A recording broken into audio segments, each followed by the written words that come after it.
સ્વાતંત્ર્યની લડતના ઇતિહાસના કેટલાક વણના પાનાઓ તેમણે શોધ્યા છે, જે કેટલાક સત્યાગ્રહો ઓછા જાણીતા છે, જે કેટલાક સત્યાગ્રહીઓ ઓછા જાણીતા છે, તેમની કેટલીક વાત તેઓ શોધી લાવ્યા છે. એટલે ઇતિહાસમાં પણ તેને ધૂળ ધોયાનું કામ તેવું કરનારા કેટલાક બહુ ઓછા સંશોધક ઇતિહાસકારો છે. તેમાંના એક ઇતિહાસની એક વિભાવના એવી રહી છે કે ઇતિહાસ એટલે તો જાણે રાજા મહારાજાઓનો અને રાજ્ય વ્યવસ્થાઓનો ઇતિહાસ, તેની બહાર મહેબૂબભાઈ નીકળી ગયા છે. તેઓ સામાજિક ઇતિહાસ તરફ વધુ ઢળે છે અને ખાસ કરીને સામાજિક સંબંધોના ઇતિહાસો, હિન્દુ મુસ્લિમ કોમી ક્લાસના લખાણો અથવા તો ધર્મ અને સમાજના સંબંધોનું એક ઐતિહાસિક મૂલ્યાંકન, એ તરફ તેઓ આગળ વધ્યા છે. મહેબૂબભાઈને હું એક ઉદાર બૌદ્ધિક તરીકે ઓળખું છું. ઉદાર બૌદ્ધિક એટલા માટે કે તેઓ લિબરલ વિચારધારા ધરાવે છે, પોતે એક નિષ્ઠાવાન અધ્યાપક છે, પોતે જ્યાં જ્યાં સમાજમાં કર્મશીલતાની જરૂર પડે છે ત્યાં મદદ કરે છે, કર્મશીલ હોવાનો દંભ કરતા નથી, અને એક સારા વક્તા છે, એક સારા લેખક છે. બહુ ઓછા લેખકોએ ઇતિહાસના પૃષ્ઠોની બહાર જઈને સમાજનો, ધર્મનો, સંતોનો ઇતિહાસ લખ્યો છે. તેમાં મહેબૂબભાઈ છે. એમણે એક નવું ક્ષેત્ર પણ ખેડ્યું ઇતિહાસમાં, અને તે છે પર્યટન, પ્રવાસનનો ઇતિહાસ. અને આ મને કહેવા દો કે ગુજરાતના ઇતિહાસમાં એક નવો આયામ છે. ગુજરાતને જ્યારે પ્રવાસનની ખૂબ જરૂર હતી ત્યારે તેમણે પ્રવાસનના ઇતિહાસ વિશે પુસ્તક પણ લખ્યું, તેનો અભ્યાસક્રમ પણ શરૂ કર્યો. આવા મહેબૂબભાઈને હું એમના જીવનમાં માત્ર સિદ્ધિના શિખરો સર કરે તેમ જ નહીં, પણ માનવતાના શિખરોના પણ ઉચ્ચ સ્તરે જઈને બેસે એવી શુભકામના પાઠવું છું. ધન્યવાદ. પ્રોફેસર મહેબૂબ દેસાઈ અભિવાદન સમાનના સંદર્ભની અંદર મહેબૂબભાઈ મારા પરમ મિત્ર છે. વર્ષોથી અમારી ઓળખાણ છે, એકબીજાના નજીક છીએ, પરમ મિત્રો છીએ. મહેબૂબભાઈ એક અચ્છા ઇન્સાન છે. આ અચ્છા ઇન્સાનના અંદર એક સારો એવો અભ્યાસુ ઇતિહાસવિદ બેઠો છે.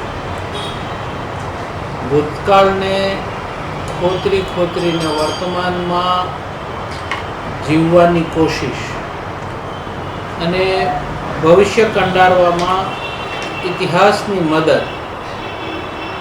અને આ દિશામાં જવા માટેની ક્ષમતા મહેબૂબભાઈમાં ભરપૂર ભરેલી છે. એમણે અનેક વિદ્યાર્થીઓને માર્ગદર્શન આપ્યું છે, અને હવે જ્યારે એ સ્વૈચ્છિક નિવૃત્તિ લે છે, મહેબૂબભાઈ ક્યારેય નિવૃત્ત થઈ જ ન શકે. મહેબૂબભાઈની ઇતિહાસ પ્રવૃત્તિ, લેખન પ્રવૃત્તિ સદા સર્વદા ચાલુ જ રહેવાની છે. એક અચ્છા ઇન્સાનને, એક મારા પરમ મિત્રને મારી હૃદયપૂર્વકની શુભેચ્છાઓ પાઠવું છું. ધન્યવાદ. ગુજરાતની અંદર ઇતિહાસ એ બહુ લોકપ્રિય કે બહુ પોપ્યુલર વિષય ગણાતો નથી, પરંતુ છેલ્લા કેટલાક વર્ષોથી ગુજરાતના ઇતિહાસના પ્રોફેસરોએ ઘણું કાઠું કાઢ્યું છે, અને ઇતિહાસને, ગુજરાતના ઇતિહાસને ભારતના ઇતિહાસના પાના ઉપર લઈ આવવા માટે ખૂબ જહેમત ઉઠાવેલી છે. એમાં મહેબૂબભાઈનું નામ ખરેખર મોખરે રહેશે. મહેબૂબભાઈ દેસાઈનો ફાળો નાનો સુનો. મહેબૂબભાઈ દેસાઈએ ઇતિહાસના, સૌરાષ્ટ્રના ઇતિહાસના, ભારતીય ઇતિહાસના, ગુજરાતના ઇતિહાસના અનેક પાસાઓને એમણે અનેક પાસાઓને ઉકેલ્યા છે, ખેડાણ કર્યું છે. એ ઇતિહાસના મૂળ સ્ત્રોતો સુધી ગયા છે, એનો પૃથક્કરણ કર્યું છે અને એનું અવલોકન પણ એમણે અનેક ટેક્સ્ટબુકોમાં, અનેક આર્ટિકલોમાં એમણે રજૂ કર્યું છે. સૌથી મોટું તો એમનું પ્રદાન, તમે કોઈ પણ વિષય એમને ખેડ્યા વગર, સરદાર પટેલ ઉપરનું એમનું કામ.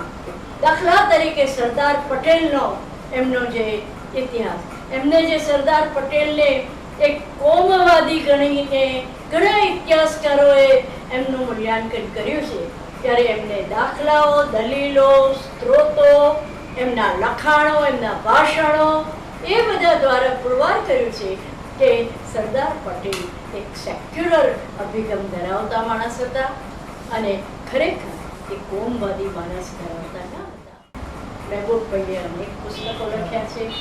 એની સાથે સાથે મહેબૂબભાઈએ બહુ સરસ મજાના, જેને ઇતિહાસકાર ભવિષ્યના બની શકે અને ઇતિહાસ, ગુજરાતમાં ઇતિહાસ સચવાય પેઢી દર પેઢી, એવા વિદ્યાર્થીઓને પણ એમને ઉત્પન્ન કરવાનું શ્રેય અનેક એમના નીચે પીએચડી થયા છે, એમફિલ થયા છે ને એ સૌરાષ્ટ્રના ઇતિહાસને જ નહીં પણ ગુજરાતના ઇતિહાસને આગળ ધપાવવાનું, ટકાવવાનું કામ એ મહેબૂબભાઈએ કરેલું છે. અને એમને માટે હું ખૂબ પ્રગતિ ઈચ્છું છું, વિકાસ ઈચ્છું છું અને આવું કામ એ સતત કરતા રહે, વિદ્યાર્થીઓને પ્રેરણા આપતા રહે, એ મારી શુભેચ્છા છે. અને મહેબૂબભાઈ દેસાઈ સાથે મારે કોલેજ કાળથી આત્મીય અંગત નાતો રહ્યો છે.